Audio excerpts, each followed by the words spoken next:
चला घरी. अरे कानोबा, खतपत्र आणि या अभंगात खूप मोठा फरक आहे.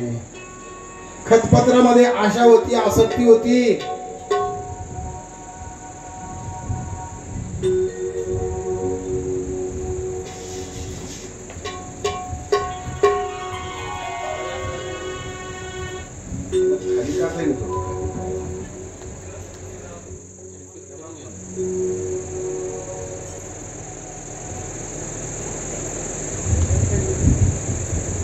खाली करायचं बरोबर.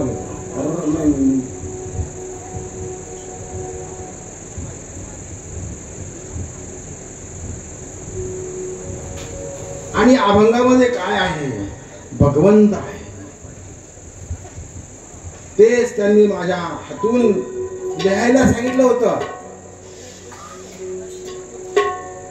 आणि आता तेच इंद्रायणीच्या पाण्यामध्ये मला बुडवायला सांगितले. म्हणजे मला माझ्या हातून मोठं पाप घडवलंय. आणि हे का केलं, हे पाप का घडवलं माझ्या हातून, याचं उत्तर पांडुरंगाने द्यायचं आहे. तुकाराम महाराज या समाजाला कोणालाही जबाबदार धरत नाही या बाबतीमध्ये.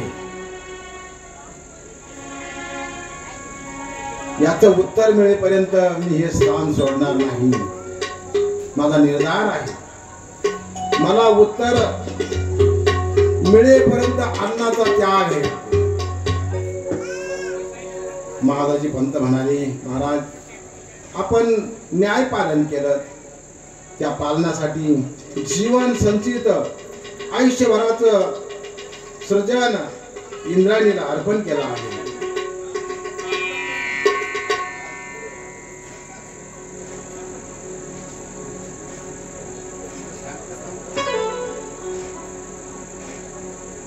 तुमच्याकडे सगळ्यांचं लक्ष जातं, आवाज नको.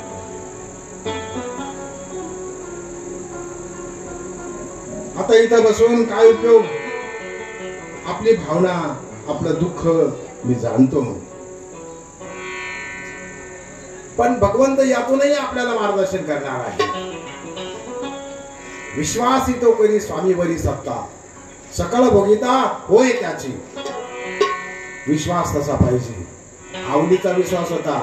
या काळ्यानेच आमचं नुकसान केलं, या काळ्यानेच आमच्या घराचं वाटोळं केलं. तिचा विश्वास होता.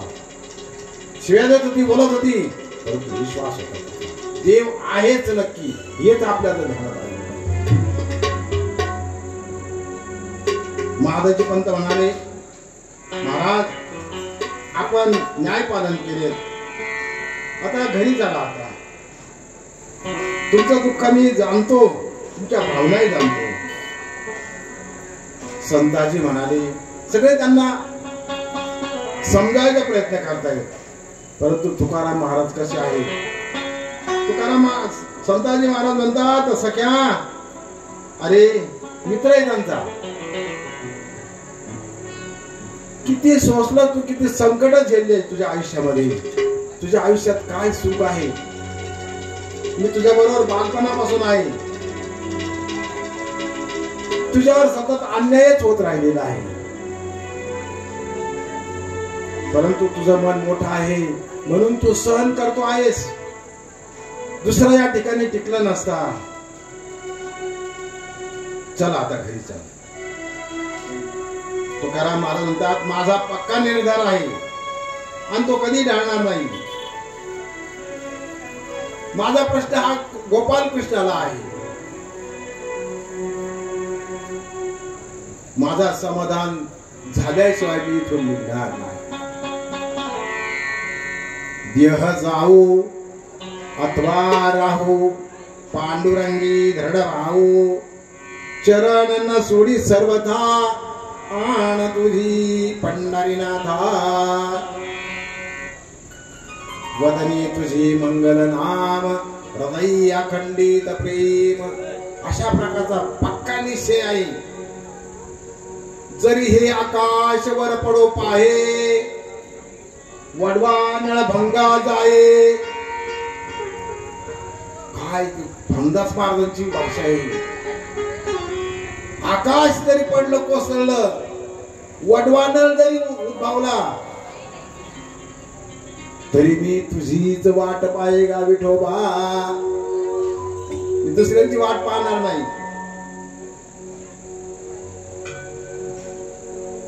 गोपाळ कृष्ण माझं समाधान करेल. आणि तुकाराम महाराज बोलता बोलता आकाशाकडे पाहू लागले. देवा पांडुरंगा, मी प्रपंचाची इच्छा धरली नाही. आई वडील पत्नी मुलगा एकामागून एक गेले, मी तक्रार केली नाही.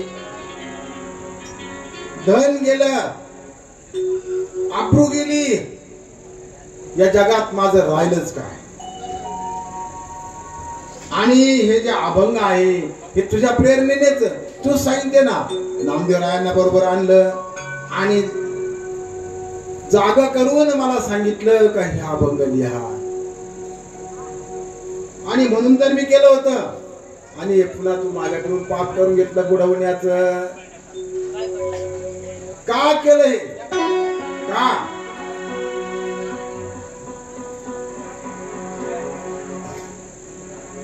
आपण काकड्यामध्ये अभंग म्हणत असतो.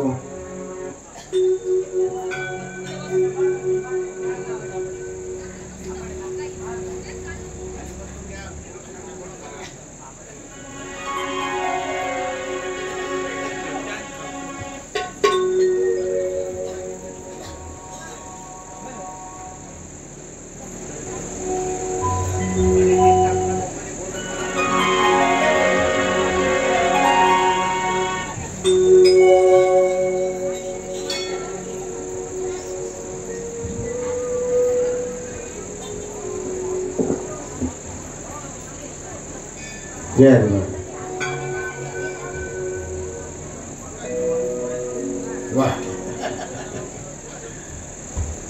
तुमच्याच कृपेने तुम्ही सगळं गोष्टी केली.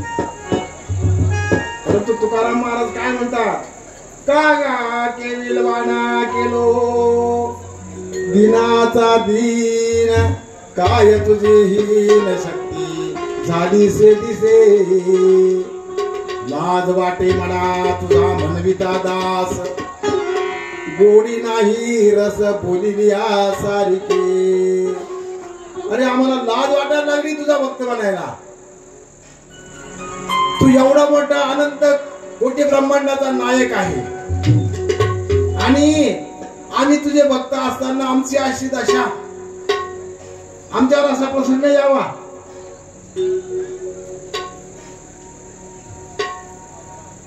लाजविली मागे संतांची उत्तरे, कळो येते खरे तुझे एकावरणी. आणि असं दुःख काय येतं याचं उत्तर दे भगवंता. गावच्या पाटलांनी विनंती केली, कोणाचंच काही ऐकलं नाही. आणि जसे तुकोबाराय होते ना, तशीच आवली सुद्धा तशीच होती. निष्ठावान, पतीला घास घातल्याशिवाय आपल्या मुखात कधी घास घालीत नव्हते. आणि आज ती सुद्धा तिथं तुकोबारायांच्या पायाजवळ बसून राहिलेली आहे. तुका म्हणे पतिव्रता तिची देवावरी सत्ता. एक दिवस झाला, 2 दिवस झाले, 3 दिवस झाले, 8 दिवस झाले तुकोबांचा उपवास चालू आहे. हवली जेवली नाही. सगळे लोक त्यांना विनंती करतायत, परंतु दोघांनी आपला निर्धार पक्का ठेवलेला आहे. तुकोबांनी आपली अभंगवाणी इंद्रायणी मध्ये बुडवली. हे सगळं महाराष्ट्रभर माहीत झालं. त्यावेळेला कोणतेही साधन नसताना, प्रसार माध्यमाची कोणतीही साधन नसताना संपूर्ण महाराष्ट्रभर तुकोबारायांची कीर्ती पसरलेली होती. लांबून लांबून लोक येत होते अभंग न्यायला. सगळ्या महाराष्ट्राला हळहळून गेलेला आहे महाराष्ट्र. पंढरपुरात माहीत झालं. पंढरपूरहून काही मंडळी इकडे आले. जिथं तिथं लोकांना माहित व्हायचं. सगळे देहूला महापूर आला संतांचा, परंतु तुकोबाराय कुणाचं ऐकत नाही. एक एक जण येऊन सांगतो, महाराज मी तुमचा अभंग ऐकला, वाचता पाठ केला मी. सुंदर ते ध्यान बेवटेवरी करकटेवरी घेऊन या. दुसरा म्हणतो, विठ्ठल टाळ विठ्ठल दिंडी विठ्ठल तोंडी उच्चारा, विठ्ठलाव घ्या भांडवला, विठ्ठल बोला विठ्ठल. तिसरा म्हणतो, एक गाऊ आम्ही विठोबाचे नाम,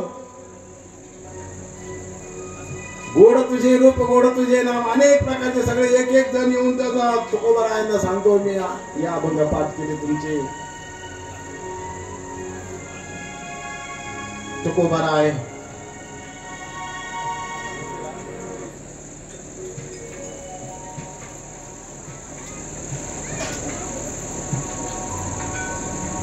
उपास साधण्यासाठी सगळे आग्रह करतात. महादाजी पंत तुकोबा समोर आले. तुकोबा, खरोखर तुमची अभंगवाणी इंद्रायणी बुडाली नाही, कारण सगळ्यांच्या हृदयामध्ये साठवलेली आहे. सगळे अभंग म्हणतायत म्हणजे ते आहे ना, नाही गेले ते.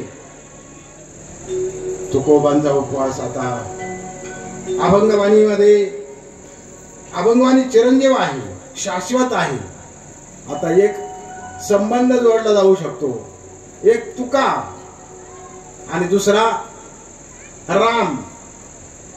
तुका आणि राम यांचा संबंध बघा. जसं रामाचा ऐश्वर्य राजा होता, राजपुत्र होता, राजा होणार बसणार होता राजपाच्या गादीवर, परंतु त्याला जंगलात जावं लागलं.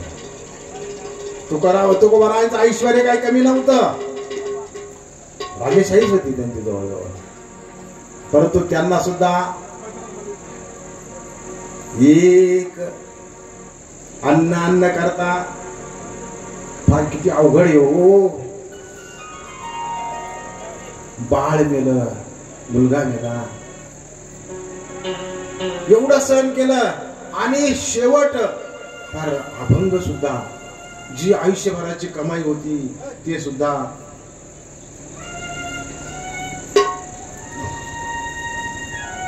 आता शेवटी रामेश्वर भट्ट एकदा अनगडशाच्या 12वी मध्ये, बारव आता नाही राहिलं, त्याला बारव म्हणत होते पहिले. गावाचं सगळ्या गावाला पाणी मिळायचं ते. अहिल्याबाईंनी भरपूर भारतभर बारव तयार केले होते, अजूनही बऱ्याच ठिकाणी आहेत. आणि त्या बारव मध्ये त्यांनी स्नान केलं, तो फक्त त्या नमाजीसाठी वापरत होता. आणि तो कदाचित तो हे रामेश्वर भट्ट स्नान करीत असताना तो आला, तो तिथं, आणि त्याने पाहिलं आणि त्याने लगेच म्हणून गेला, आईशी डुबते राहू.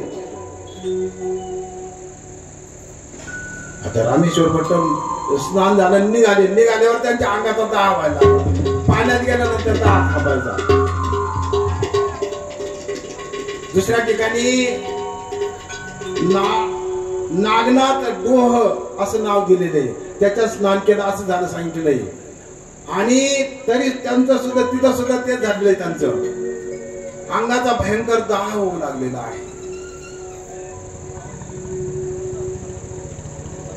झोप नाहीये, भूक नाही, जेवत नाही, काही नाही, अशा प्रकारचं रात्रंदिवस आग होते. रात्री विचार केला,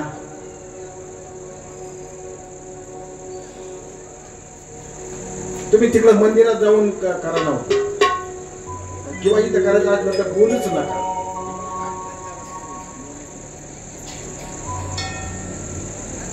भजनी विक्षेप त्याची पै मरण.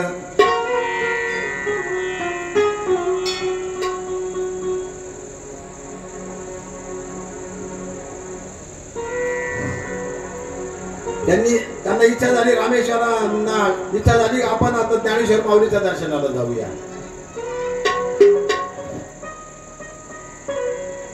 कुंडलिक वरदारी विठ्ठल श्री ज्ञानदेव गंगागिरी महाराज की जय.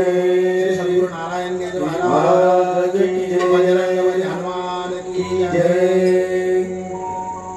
त्यांना इच्छा झाली आपण उद्या आता ज्ञानेश्वर माऊलीकडे दर्शनाला जाऊ, परंतु उद्या जाण्यापेक्षा त्यांना रात्री पहाटेच असं स्वप्न पडलं, ज्ञानेश्वर माऊली प्रत्यक्ष आलेले आहेत. ज्ञानेश्वर माऊलीचं दर्शन घेतलं आणि ज्ञानेश्वर माऊलीने सांगितलं, अरे रामेश्वर भट्टजी, तुम्ही फार अन्यायकारक अशा प्रकारचा आदेश दिलेला आहे. म्हणले तुम्ही अध्यात्मामधले परमोच्च अधिकारी आहात आणि तुकोबाराय सुद्धा त्याच्यापेक्षा मोठे आहे आणि त्यांना तुम्ही असा आदेश दिला, हे फार मोठं चुकीचं कार्य केलेलं आहे. सकाळी लगेच रामेश्वर भट्ट डोळे चोळी उठले, आपली तयारी करून निघाले. तुकोबारायांचा 14वा दिवस होता तो. पहाट आहे. पहाटेच्या वेळेला इंद्रायणी तीरावर प्रचंड समुदाय असा झोपलेला होता. जेवढे आले होते ना ते सगळे तिथंच थांबत होते. आणि अशा वेळेला तुकाराम महाराजांना मुरलीचा आवाज येऊ लागला. मुरली, सुंदर मुरलीचा आवाज येऊ लागला. तुकोबाराय म्हणतात, 13 दिवस झाले निश्चक्र करिता, न पावसी अनंत माये बापा, पाषाणाची घोड घेऊन बैसलासी. थोडस उद्वेगाने बोलतात. आणि तेवढ्यात बासरीचा स्वर येऊ लागला.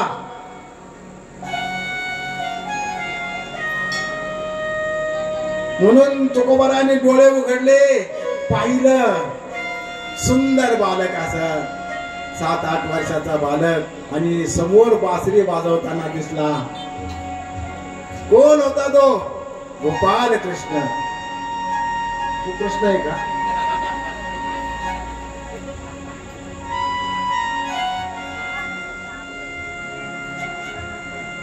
आता श्रीकृष्ण आपण म्हणतो, भगवान कृष्णाचं नाव तुकोबाराय कसं म्हणतात? त्यांना एक माहित आहे, भागवत कथेत आपणही ऐकलेलं आहे. ज्यावेळेला अक्रूर काका बलराम आणि कृष्णाला घेऊन मथुरेला जायला निघाले, जाता जाता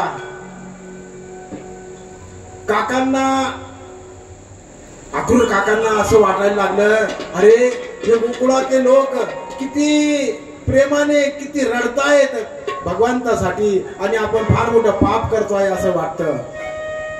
एवढंही करून तो दुष्ट कंस या छोट्या छोट्या बालकांना कशा पद्धतीने काय करील, त्यांच्यावर अत्याचार करील, मारील, हे माझ्याकडून पाप घडत आहे.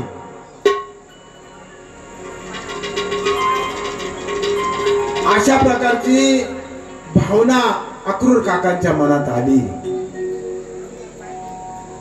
भगवान कृष्णाला काय कळायला टाइम लागतो का? त्याने लगेच सांगितलं, काका भूक लागली म्हणली.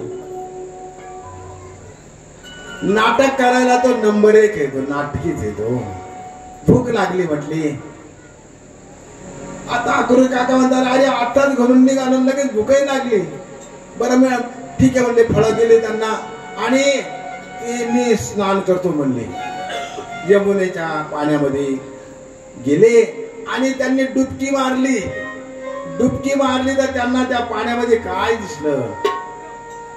शांताकारं भुजगशयनं पद्मनाभं सुरेशं विश्वाधारं गगनसदृशं मेघवर्णं शुभांगं लक्ष्मीकान्तं कमलनयनं योगिविरदानगम्यं वन्दे विष्णुभैवहरं सर्वलोकैकनाथं. शेषशाही भगवान आणि त्याच्यावर कोण होता? कृष्ण होता बसलेला. कृष्ण झोपलेला दिसला. लगेच त्यांनी विचार केला काय भानगडी. लगेच वर आले. वर येऊन पाहिलं तर तिथं दोघेही बलराम कृष्ण रथावर हसतायत अक्रूर काकाकडे पाहून. पुन्हा पुन्हा डुबकी मारली, पुन्हा तिथं कृष्ण आहेस, तिथे काकाकडे पाहून हसतो आहे. पुन्हा वर पाहिलं, वर बलराम कृष्ण आहेस. मग काकांना खात्री झाली, अरे हा कोण आहे? हा तर भगवान नारायणच आहे. आणि मग कशाची भीती? तो कंस काय करील याला? आणि त्या ठिकाणीच भगवंताने दाखवून दिलं, पुढेही बहुते करणे आहे. आतापर्यंत बालक्रीडाच केली, यज्ञाचे चरित्र केले नारायणे, रांगता गोधने राखीत आहे. हे सोम सारिले या रूपे अनंते, पुढेही बहुते करणे आहे. मग तोच भगवान कृष्ण पुंडलिकाच्या भावार्था गोकुळी भूमी झाला येता. आणि तोच कृष्ण मथुरेलाही गेला. म्हणून कृष्णच पांडुरंग जो आहे, आपण त्याला कृष्णच म्हणतो. आपण त्याला आहेस तू. मग इथं तुकोबारायांकडे सुद्धा तो कृष्णच आला, कृष्णाच्या रूपाने आला आणि बासरी वाजवतो आहे. आणि तुकोबांच्या नेत्रामध्ये आनंद अश्रू वाहत आहेत. हात जोडले, पायावर डोकं ठेवून दर्शन घेतलं. युगंधराच्या चरणी मस्तक ठेवण्यात आलं आणि उठून उभं राहण्यासाठी प्रयत्न करतायत, तर कृष्णाने त्यांना खाली बसवलं आणि स्मित हास्य केलं. बघता बघता बालरूप लगेच आदर्श झालं आणि भगवंताने पांडुरंगाच्या रूपाने त्यांना दर्शन दिलं. मीच पांडुरंग आहे, मीच कृष्ण आहे याची प्रचिती दिली.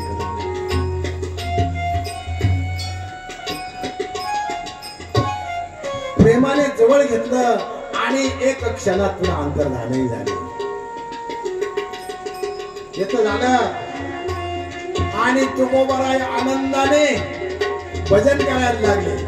गोविंद मेरो है, गोपाल मेरो है, गोविंद मेरो है, गोपाल मेरो है, मेरो है, गोपाल मेरो है, गोविंद मेरो है, गोपाल मेरो है, बापे बिहारी नंदलाल मेरो है, ओ बापे बिहारी नंदलाल मेरो है, ओ बापे नाता नाता उद्या नाही नाते, ओ बापे बिहारी नंदलाल मेरो है, गोविंद मेरो है, गोपाल मेरो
सच्चिदानंद सद्गुरु तुकाराम महाराज हनुमान